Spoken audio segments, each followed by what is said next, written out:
তো হ্যালো বন্ধুরা, কেমন আছেন সবাই? আশা করি সকলেই ভালো আছেন। আজ আমরা যাব আমাদের বাড়ি থেকে প্রায় ৪০০ কিলোমিটার দূর মায়াপুর।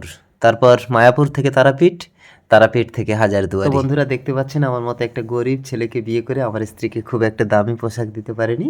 মোটামুটি আমরা সবাই তৈরি হয়ে গেছি। জীবনে প্রথমবার আমরা যাব তীর্থ ভ্রমণ করতে। আপনাদের সকলের আশীর্বাদ নিয়ে আমরা যাত্রা শুরু করছি। তো হ্যালো গাইস, ফাইনালি আমরা পৌঁছে গেছি মায়াপুর। আপনারা সকলেই দেখতে পাচ্ছেন সেই পবিত্র তীর্থধাম মায়াপুর ইস্কন মন্দিরের চূড়া।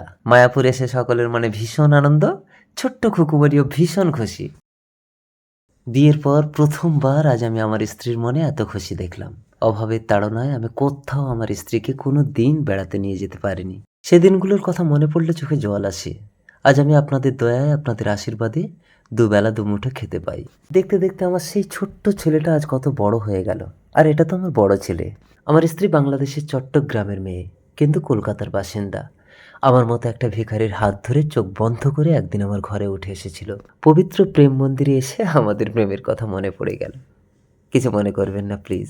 তো দেখুন বন্ধুরা, আমরা এখানে জুতো খুলে রেখে ভেতরে গিয়ে প্রসাদ গ্রহণ করে দুপুরের ভোজন সেরে নেব। তো দেখুন বন্ধুরা, কত শত মানুষ একসাথে বসে প্রেম মন্দিরের প্রসাদ গ্রহণ করছে। তারপর প্রসাদ খেয়ে এসে জ্যোতি আর আমি করে একটা ডান্সের শ্যুট করলাম। তারপর ভগবানের দর্শন নিয়ে একটি সুন্দর ভিডিও বানালাম। ভাবলে চোখে জল আসে। আজ আপনাদের দয়ায় আমার মতো একটা সাধারণ ছেলের ছবি তুলছে মানুষ। মায়াপুরে সারা দিন কাটানোর পর রাতে আমরা চলে এলাম তারাপীঠের উদ্দেশ্যে। আমরা লাইন দিয়েছি, মায়ের পুজো দেব। তন্ত্র মন্ত্র কিছুই জানি না, শুধু নিষ্ঠার ভক্তি দিয়ে মাকে ডেকেছি। মা খুশি হয়েছে কিনা জানি না। এখানেও সবাই যখন সেলফি নিচ্ছিল তখন মনে হচ্ছিল টাকা পয়সা কিছুই চাই না, শুধু এভাবেই মানুষের ভালোবাসা চাই। তো দেখুন বন্ধুরা, তারাপীঠের মহাশ্মশান। এখানে সাধু সন্ন্যাসীরা গাছের তলায় বসে যজ্ঞ করছেন। কেউ কেউ শ্মশানের ছাই ভস্য গায়ে মেখে বসে আছেন। আর এই দাদাগুলো আমাকে ডেকে বললো আমাদের ভিডিও ভীষণ ভালো লাগে। সন্ধেবেলা রুমে এসে একটা ডান্স করলাম। তারপর দিন সকালে মায়ের মন্দিরের সামনে একটা ভিডিও বানালাম। তারপর দিন রওনা দিলাম হাজারদুয়ারির উদ্দেশ্যে। তো গাইস, আমরা পৌঁছে গেছি হাজারদুয়ারি। ঘোড়ার গাড়ি, কি সুন্দর মনোরম বৈচিত্র্য।